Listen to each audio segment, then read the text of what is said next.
पति की बात को माननी चाहिए, पति की आज्ञा का पालन करना चाहिए, लेकिन पति भी तो होना चाहिए।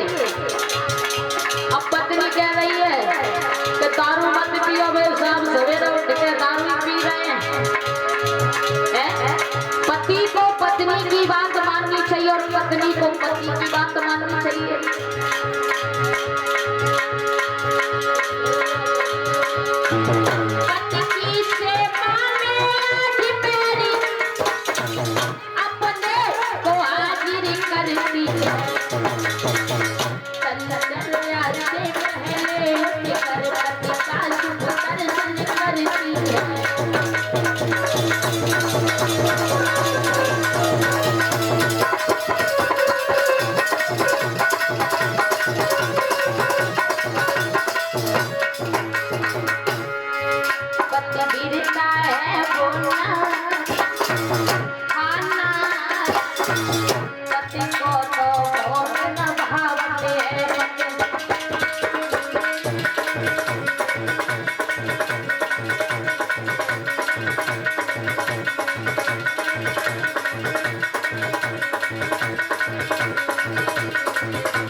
इधर क्या हुआ, धीरे धीरे समय व्यतीत होता रहा। एक दिन का चित्र है, पवन रेखा आंगन में बैठी रो रही है। आंगन में रो रही है, कहती है प्रभु ये तूने हमारे साथ में अच्छा नहीं किया, हमारे कोई भी संतान नहीं है, कोई भी हमारे संतान नहीं है। सभी हमारे महाराज से, हमारे पति से निर्वंशी कहते हैं। सुबह उठ करके मुंह देखना, समाज के लोग, इस राज्य के लोग खुश नहीं रहते हैं। आज क्या हुआ है, हमसे सभी बहुत कहते हैं। मैया आंगन में बैठी रो रही है, दासी को बुलाया, जवाब दिया बहन। दासी कहने लगी क्यों रो रही हो, आपका रोने का कारण क्या है।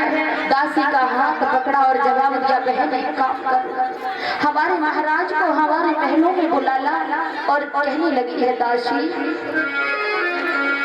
कि बुलाला दासी प्रीतम को, या हम जाने या तू जाने।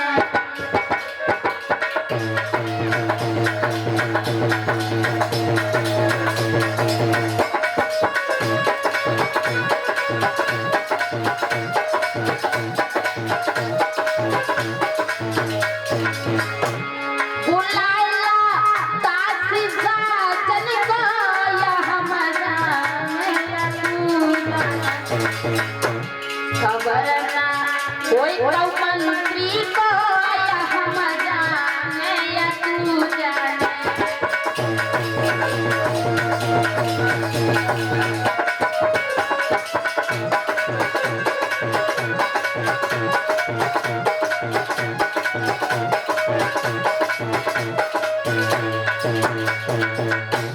आज क्या हुआ है, जब दासी से छुपी बात कही है तो दासी कहने लगी भला दिन के समय महाराज कैसे आएंगे महलों में।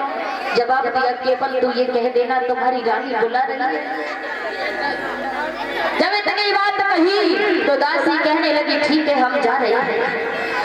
आज दासी चली है, चलते चलते कचहरी में पहुंच गई। जवाब दिया महाराज। महाराज कहने लगे मंत्री। अरे मंत्री सुन रहे हो क्या, बोला महाराज। ये बताओ ये रानी की दासी आई है, क्यों आई है दिन के वक्त? पता नहीं, ऐसे पूछो क्यों आई है, ये क्यों आई है बता। बोली रही है, क्या कह रही, तबीयत सही नहीं है। आज जवाब दिया है, कहा मंत्री महाराज से कह दो अच्छा कि तुम्हारी रानी तुम्हें बुला रही है आंगन में। महाराज बोला रानी बुला रही है। अब आई रानी, सही बात। हाँ आज उग्रसेन कहने लगे हमारी रानी दिन के वक्त। जवाब दिया हाँ। क्यों क्यों क्यों ये तो नहीं मालूम है महाराज, लेकिन हाँ हमें ये तो मालूम है कि आपकी रानी आपको बुला रही है। आंगन में बैठी बैठी रो रही। जैसे इतने शब्द सुने आंगन में बेटी रो रही है। महाराज ने जरा भी विलंब नहीं लगाया, मंत्री से कहा कि अभी हम जा रहे हैं, अभी हम आ रहे हैं, थोड़ी देर आप कचहरी को संभाले। महाराज हाँ तुम जाओ, इस समय तो राजा अब हम ही हैं। मंत्री औकात में बात किया करो। अच्छा हाँ तुम्हारे गुजरने के बाद हम ही तो हैं। तुम मानो यहाँ से जा रहे हो, कचहरी में हम ही है ना। हाँ ये बात सही कही। ठीक ठीक आज लग रहा है ज्यादा दम लगा ली है। दम का ही। आज क्या हुआ, उसी समय महाराज उग्रसेन चले गए।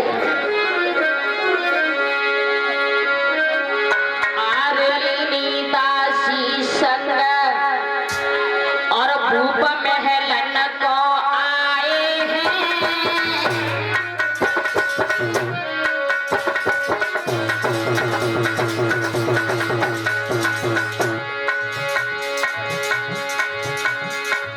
आंगन बैठी है रानी, क्रोध मचावत है।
उसी समय महाराज कहने लगे, उग्रसेन क्या बात है रानी, दिन के समय आपने हमें बुलाया और इस आंगन में आप रो रही हो, क्यों रो रही हो, क्या कारण है? आज महाराज उग्रसेन ने आगे बढ़कर दोनों हाथों से पकड़ लिए और अपनी छाती से लगा लिया, पवन रेखा को जवाब दिया, क्या बात है रानी, बताओ ना, एक बार बोलो ना, क्या बात है? जैसे इतने शब्द सुने हैं, पवन रेखा कहने लगी, महाराज क्या बताएं आपको, इतने दिन हो गए अपने आंगन में कोई भी संतान नहीं है, आपसे सभी निर्वंशी कहते हैं और हमसे सभी बांझ कहते हैं। महाराज उग्रसेन कहने लगे, रानी पागल हो रही हो, इसलिए आप रो रही हो, संतान नहीं है इसलिए आप रो रही हो, मेरी बात सुनो। अरे ये तो कर्मों की खेती है,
आज जितनी बात सुनी है उसी वक्त क्या हुआ, रानी कहने लगी महाराज कहूँ ऐसा नहीं हो सकता है, अब संतान नहीं हो सकती।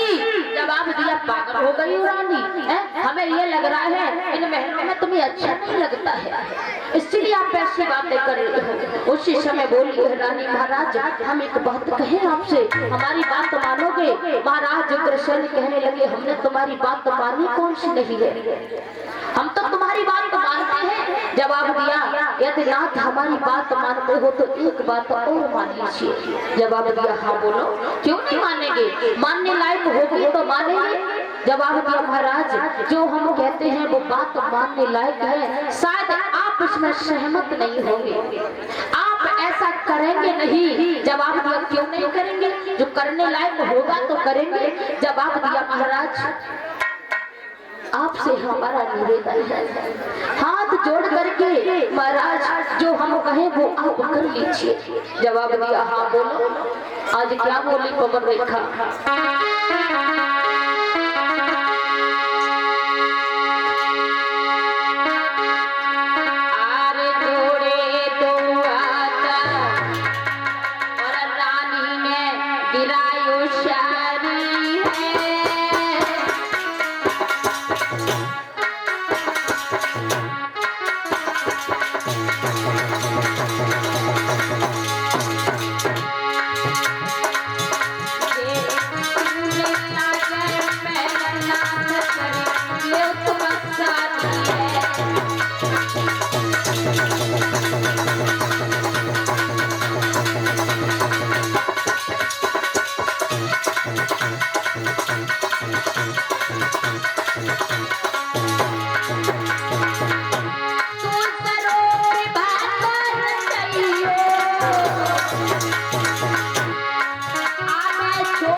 आज जैसे इतने शब्द सुने महाराज अग्रसेन पलंग पर बैठे थे, जमीन पर उठ के बैठ गए। जवाब दिया रानी क्या कह रही हो, कब पागल हो गई हो?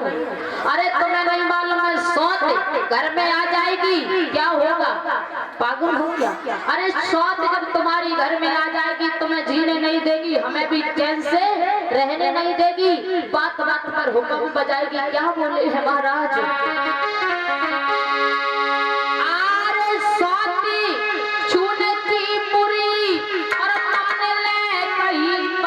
मेरी प्यारी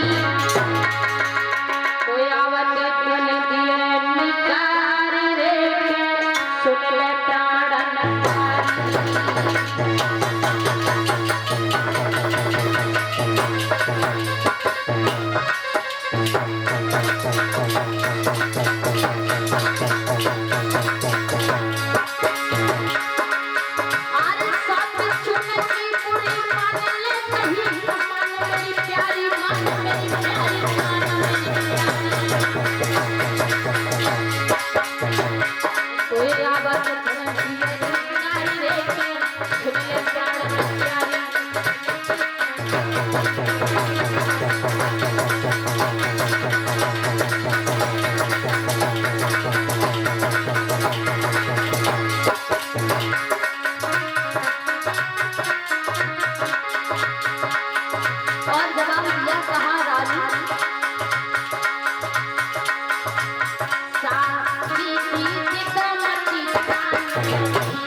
इतनी बात कही है महाराज उग्रसेन कहने लगे इसका मतलब ये है तुम्हारा मन एकांत नहीं है, तुम्हारा दिमाग ठीक नहीं है, ताकि बारे तुम जो सब कह रही हो ऐसा करो, एक काम करो, एक हमारी बात तो मानोगी? हाँ क्यों नहीं मानेंगे? जवाब दिया ऐसा करो, आप सखियों के साथ में जाओ और सखियों के साथ में फूल बगिया में चली जाओ, जंगल में चली जाओ और दूर दूर तक जाओ, घूम करके आओ, तुम्हारा मन ठीक हो जाएगा और साथ में अपनी सखियों को ले लेना। आज जैसे सुने तो उसी समय पवन रेखा ने पति की आज्ञा का पालन किया है। आज पवन रेखा ने सखियों को बुलाया, रथ को बाहर निकलवाया और निकलवाने के बाद में क्या हुआ, आज पवन रेखा जैसे ही चली है रथ पे बैठने के लिए वैसे ही असगुन होने लगे। कैसे असगुन होने लगे लल्ला गुड्डू?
बहुत परेशान हो गई, घबराने लगी।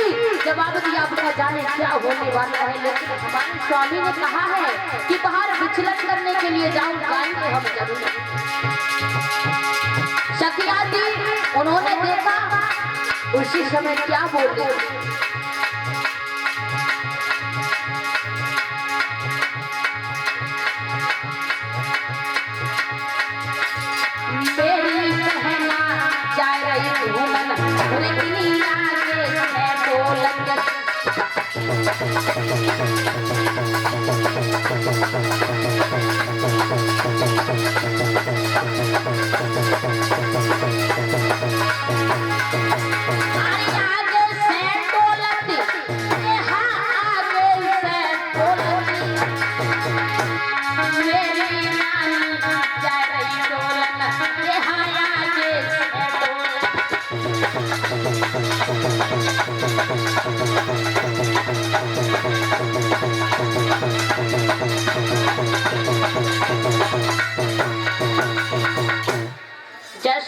शब्द सुने।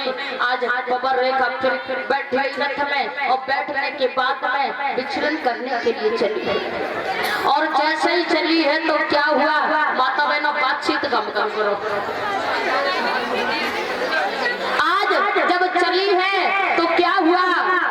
धीरे जंगल में पहुंच गई। और जैसे ही जंगल में पहुंची उसी समय बहुत तेजी से आंधी तूफान आने लगा। और जैसे ही आंधी तूफान आने लगा है तो क्या हुआ, इधर जब बहुत तेजी से